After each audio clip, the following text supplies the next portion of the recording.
Ini terakhir Gus Bah. Ya Allah, kalau yang Gus Yasin dari sisi kenegaraan, Gus Iit dari sisi ilmiah, Gus Bah dari sisi humaniora, dari sisi sentuhan hati manusia sesama manusia, saya yakin di tempat saya itu desa sekali.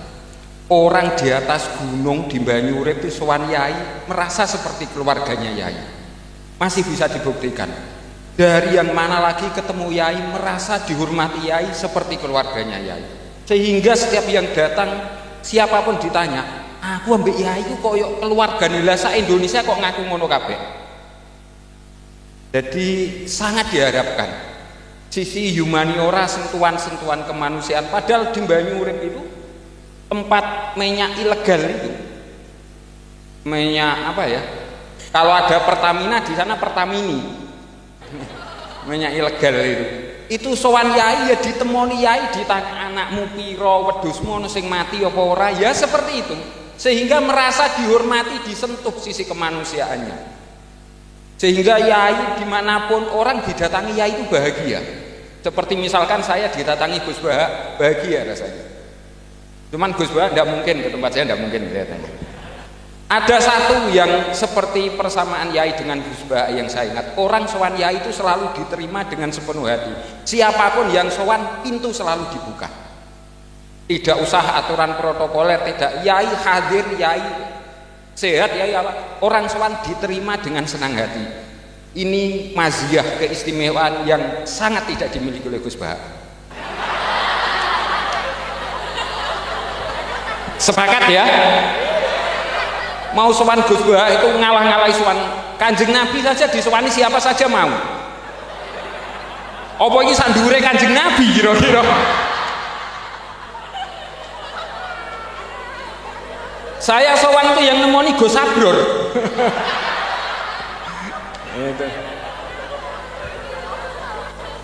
Wah, nanti kalau saya kepanjangan malah saya yang ngomong ini. Tidak pantas saya. Monggo Gus, sisi humaniora yai, orang selalu mengharapkan kehadiran yai sebagaimana mengharapkan kehadiran beliau. Kita menghadirkan yai di hati kita. Kita menghadirkan Gus Bah di HP kita. Itu. Monggo Gus.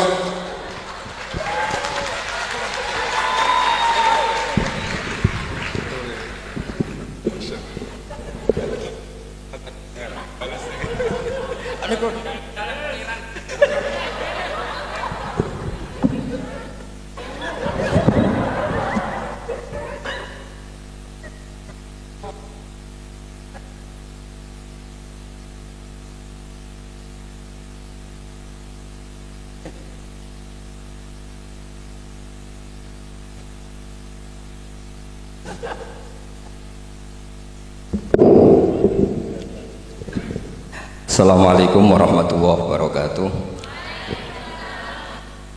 Bismillahirrahmanirrahim. Rabbi shrah li sadri wa yassir li amri wa hlul 'uqdatam min lisani. Allahumma shalli wa sallim ala habibika Mustafa Muhammadin wa ala alihi wa sahbihi ajmain. Amma ba'du. Yang sangat saya hormati, sangat kita hormati Kiai Haji Aufal Marom selaku Ketua Yayasan Al Anwar 3, pimpinan sekaligus pengasuh Anwar 3 Kiai Haji Abdul Ghafur, wonten Gus Iit, Mas Najib, sedanten yang saya hormati semua dosen, adik-adik yang saya cintai. Saya ini alhamdulillah malam ini derajat saya naik senaik-naiknya. Karena seumur-umur saya ini hanya bangga punya guru Mbah Mun.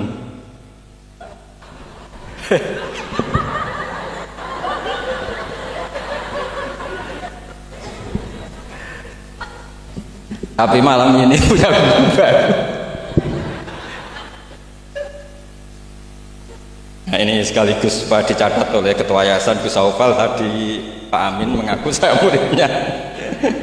Ini satu kezaliman.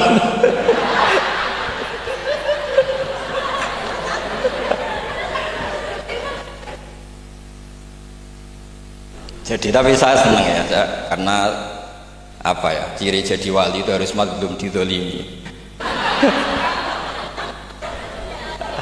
Jadi saya pastikan tidak balas lah, karena beliau ngangkat derajat saya. Saya tadi pertama bilang murid saya Gus Batu, saya senang sekali, seseneng-senengnya. Karena baru ini malam tersial saya. Saya dulu masih ingat ketika Gus Najih di Mekah terkenal alim alamah karena ngarang kitab. Gus Yofur tahun pertama Mbah Mun muji-muji karena mumtaz di Al Azhar. Jadi beliau-beliau ini heboh karena karir akademiknya. Kalau Gus Amin karena ngelepas kambing di musola.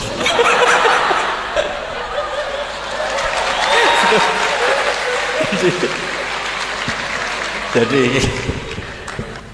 jameknya sama-sama bikin heboh. Jadi ya itu saja lah. Niru itu udah bisa penuh ya, sudah niru hebohnya saja. Tadi karena Gus Aufal baru masuk, tadi Gus Aminoto bilang gini Gus Aufal, dulu Mbah Mun sayang saya sampai dicatrikan istri. Apa Gus Yofur bisa nyarikan saya istri? Itu bener-bener kefasikan baru dalam.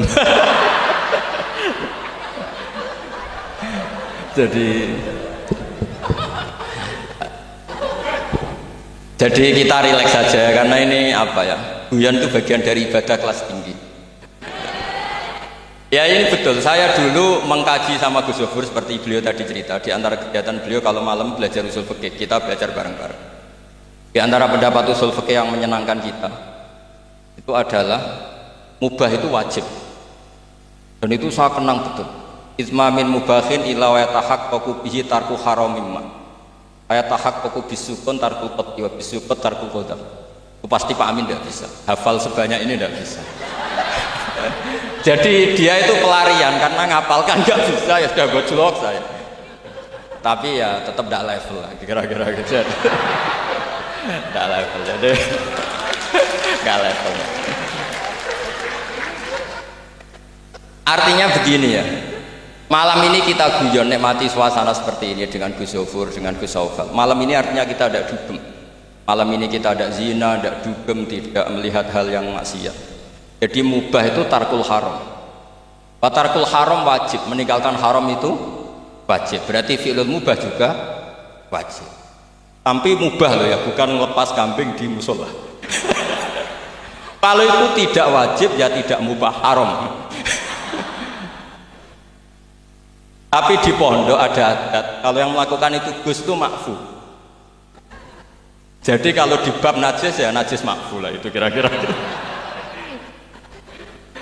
Artinya khazanah kita cukup untuk menganalisis itu. Saya memang di antara murid yang sering mengkaji Mbah Mun secara fikih.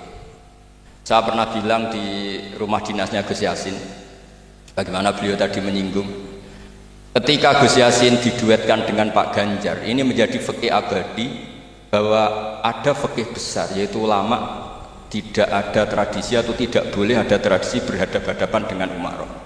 Kita sama-sama berduet untuk kelangsungan bangsa ini secara damai dan bermartabat. Jadi nggak penting menurut saya Gus Yasin wakil gubernur, apa Gus Yasin ketua DPR dulu, Kak Kamil ketua DPR, Gus Kamil. Yang menjadi penting bagi kita adalah fikih ini akan abadi. Itu juga ketika Gus Yofur sekolah sampai doktor, bahwa ulama sealim Mbah Mun, putra Mbah Zubair tidak anti dunia kampus. Sehingga Gus Yofur sekolah ya sampai doktor. Juga beliau tidak anti khusyuk, tadi kata Gus Iid, khusyuk yang dimaksud Yai bukan terus khusyuk. Karena Yai sering menghentikan manis zada khusyuan zada jalan, terus ada orang kayak Gus Amin, dia nggak khusyuk supaya nggak dikatakan bodoh. Itu memang cara beliau melawan makalah itu. Kalau beliau khusyuk kan nanti zada apa? Jalan, maka pura-pura ada khusyuk, selain itu fakta terus ya sudah jadinya seperti itu. Saya itu sering meneliti fikihnya Mbah Mun, mulai yang tadi. Saya masih ingat ketika Yai mau ketemu Bu Mega ketika mau haji. Yai tindak Jumat, ketemu Bu Mega itu Sabtu, beliau terbang Ahad. Di antara yang dihentikan ke santri-santri, kira-kira gini maknanya, besok saya ketemu Ibu Mega dan ini bagus supaya Indonesia damai karena ulama dan umaroknya ini satu kombinasi antara nasionalis dan religius. Beliau itu paling menghindari kalau Indonesia chaos, kemudian ada dosa yakulu batum bato. Kalau chaos itu mungkin potensinya saling bunuh, saling apa. Sehingga ketika melihat Mbah Mun ketemu Mega itu pikiran pertama saya adalah sabut bima jangan sampai terjadi. Karena beatan pertama Al-Quran adalah wa idza akhadna mitsaqakum la tasfikuna dima'akum. Dan itu beliau melakukan itu dengan cara yang sangat elegan. Ketemu orang yang benar-benar jadi aktor di Indonesia. Siapa yang nggak ngerti Mbah Mun aktor penting dalam perjalanan agama di Indonesia. Mega sebagai simbol nasional. Beliau dengan besar hati ketemu, dan itu kita membaca fikih sebagai bentuk hiknan lidima'il muslimin, upaya supaya Indonesia itu damai baik-baik saja. Saya tentu belajar banyak dari Gus Zofur ketika menafsirkan kenapa Al-Barjanji itu menjadi mujad.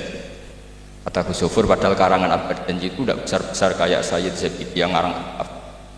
Karena ketika negara lain bingung, ya, kata beliau bingung menemukan format Islam, masih perang, mencari bentuk ini Sunni atau apa, ribet perang. Indonesia itu terbangan. Betapa indahnya Indonesia, serasa perang terbangan. Ya ini gejolak-gejolokan, ya rileks santai. Sampai saya tidak tahu ini kiai dari mana.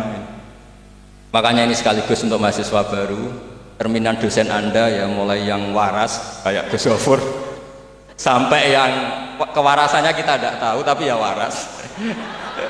Itu tadi Gus Zofur menambahkan Aminoto Setio Garwa.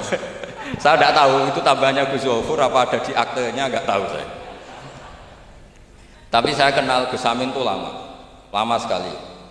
Jadi saya tidak perlu cerita kalau beliau pernah ngaji saya karena nanti kasihan. Saya tidak perlu cerita itu karena saksinya lebih banyak beliau ngaji saya ketimbang saya ngaji beliau. Tapi itu cara beliau punya harga diri, ya monggo itu. Kalau saya terima dengan lapang dada. Jadi beliau orang kedua setelah Mbah Nawawi yang ngaku saya sebagai muridnya. Tapi saya mau cerita yang agak serius, ini 5 menit tentang fikihnya Mbah Mun. Tadi Gus Said bilang termasuk yang tahu banyak tentang karangan Mbah Mun termasuk tentu saya, selain santri-santri yang saya pernah ditanya Mbah Mun ketika film Masjidin Nabawi, ditanya, "Nah opo kowe Mbak Gofur kok ngotot aku seneng nulis?" Saya bilang nanti biar cucu-cucu jenengan masih melihat naskah-naskah jenengan. Iya kata beliau. Saya masih ingat dawuh Imam Syafi'i, "Al-Laits afqahu min Malik illa annahu daya'ahu ashab." Sebetulnya Imam Laits itu lebih ahli fikih ketimbang Imam Malik. Padahal Imam Syafi'i itu muridnya Imam Malik, tapi fil fikih muji Imam Laits. Al-Laits afqahu min Malik illa annahu daya'ahu ashab. Tapi sayangnya Imam Laits ini murid-muridnya nggak ada yang benar. Karena tulisan-tulisan Imam Laits ini tidak ditadwin, tidak dimudawwan. Maka kita tidak ingin Mbah Mun yang kita idolakan, kita gurukan, kemudian bukunya tidak mudawwan. Sehingga saya, utamanya tentu putra-putra beliau, mulai dari Gus Subab, Gus Najih semuanya, termasuk Gus Zofur, itu sangat menginginkan beliau itu memang mentadwin itu. Saya beri contoh misalnya begini, kepandaian Imam Laits dibanding Imam Malik.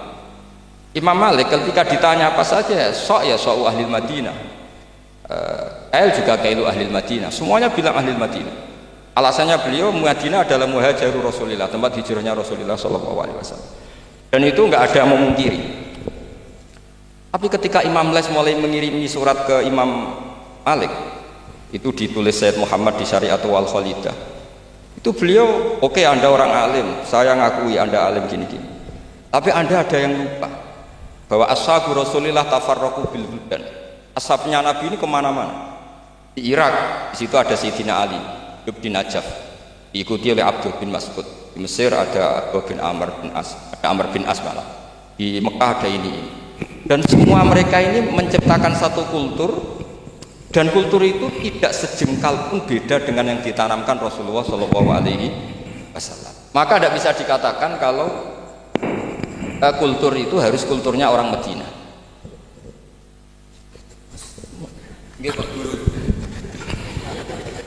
Ini naik pangkat ini, seorang guru melayani muridnya. Ini juga cara beliau untuk mengalahkan saya di dunia wali. Jadi makanya pura-pura tawadhu. Nah, Al-Laits afqahu min Malik. Beliau punya sekian contoh bahwa orang Irak itu nggak kalah kerennya lah kira-kira gitu. Tentang ukuran-ukuran sok, karena Sayyidina Ali di situ juga menciptakan kultur. Begitu juga Amr bin As dan beberapa sahabat yang tafarraqu fil buldan. Bahkan sesuai dunia yang saya tekuni termasuk ilmu qiraah, as-sakhul qiraati sanadan itu adalah Asim. Padahal Asim ini qari'un kufiyun. Kenapa? Karena setelah Imam Asim ada Abi Abdillah Abdurrahman As-Sulami, setelah itu Sayyidina Ali. Karena Sayyidina Ali sakanal Irak atau sakanan Najaf kalau istilah modern. Sehingga Imam Syafi'i ngetikan Allah afqahu min Malik illa annahu daya'ahu ashab. Barokahnya Bamun menulis misalnya al-ulama al-mujaddidun yang sering dibaca Gus Zofur, juga saya di beberapa pertemuan alumni. Itu Bamun kelihatan sekali dari awal tuh akan bina siapa saja. Beliau cerita misalnya salasun min aslil iman. Beliau di antara hadis yang beliau pilih dari sekian makalah beliau dan itu dijadikan muqaddimah, wal jihad ma'akuli amirin baron kana ufajir. Was salat khalfa kulli muslimin ya baron kana ufajir. Jadi beliau memilih berteman siapa saja, membina siapa saja itu amdan, bukan sahwan. Karena beliau adalah periwayat dan penulis hadis, tentu ya diriwayatkan Nabi Dawud, memang ditulis di situ. Sudahlah kita ikut berjuang ma'akuli amir. Jihad itu di konteks Indonesia tentu mempertahankan supaya sholat ini sesuatu yang indah. Kita tahu yang bikin masjid di mana-mana itu departemen keuangan bikin masjid, kepolisian bikin masjid, kabupaten bikin masjid, gubernuran bikin masjid. Itu kalau nunggu bisarohnya Pak Amin dari setel nggak jadi masjid, yakin. Untuk rokoknya saja mungkin pas-pasan. Tapi barokahnya kita berjuang ma'al kulli amir. Para umarok dibina, beberapa kiai mulai zaman Mbah Hasyim sampai belum Mbah Hasyim ya bina Pak Karno. Sampai era Mbah Mun, akhir-akhir Pak Harto juga beliau pernah ditimbali di istana, sampai Pak SBY, sampai Pak Jokowi. Sehingga aura keislaman itu ada di mana-mana. Departemen berkebutuhan ngaji. Bahkan Gus Zofur pernah cerita, saya pernah beliau diundang di kantor pusat PDI untuk ngaji. Gak kebayang ya. Pertama Gus Yasin daftar di KPU yang ditanyakan, Bang, gue tenang mau ngimami sholat sampai Pak Ganjar. Nggih, Mbah Mun seneng sekali. Jangan kira senengnya Mbah Mun karena jabatan, seneng dia.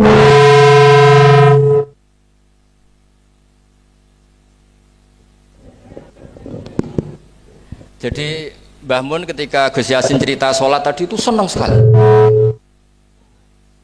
Senang sekali diceritani bahwa barokahnya Gus Yasin diwetkan itu ada dengan tanda petik, ada komunitas yang kayak sholat tuh jadi ukuran.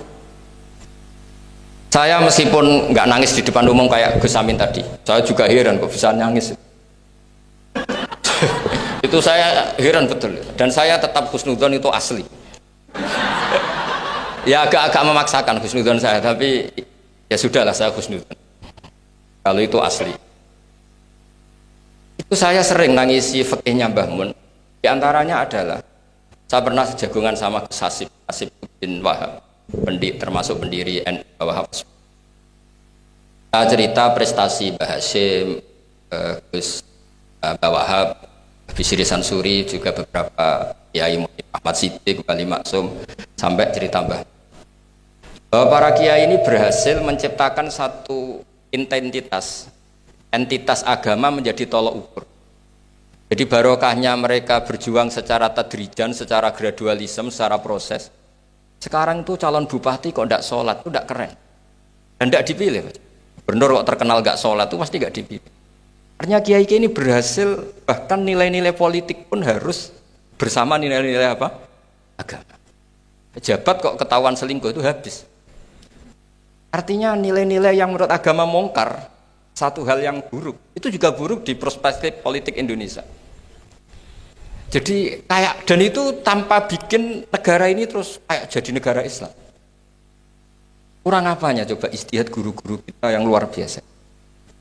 Saya pikir sampai di sini aja, nanti moderator biar balas saya supaya saya lebih madlum lagi. Semakin madlum semakin derajat saya akan naik. Dan monggo Gus Amin kalau mau memadlumi saya persilahkan, karena saya ini kan sudah terlalu kuat lah, kayaknya agak ngefek. Tapi nggih monggo lah, kalau artinya ini sekali-kali saya ngomong serius. Jadi dulu nyuwun sewu, kita pengajian saja harus lapor, harus izin, bahkan ada istilah SIM, surat izin mubalek ya dulu. Namanya juga SIM. Ini abahnya Pak Rafiq itu ya temannya bapak saya. Masuk teman bodoh nih. Ini masyhur ini. Ibunya Pak Rafiq ini enggak pernah masak enak. kecuali ada tamu. Akhirnya kerja sama bapak sama Mbah Mun, kalau Jumat pagi disuruh ke situ. Terus Mbah Musa ini abahnya ini, Bu, engkau apa ono Kiai Nur Salim ono Mbah Mun masak iya, terus masak enak, terus bapaknya ikut makan enak itu. jadi Kiai dulu itu seni, sampai kepen mangan enak itu harus bodoni istri. Dan itu semoga bodoni yang wajib.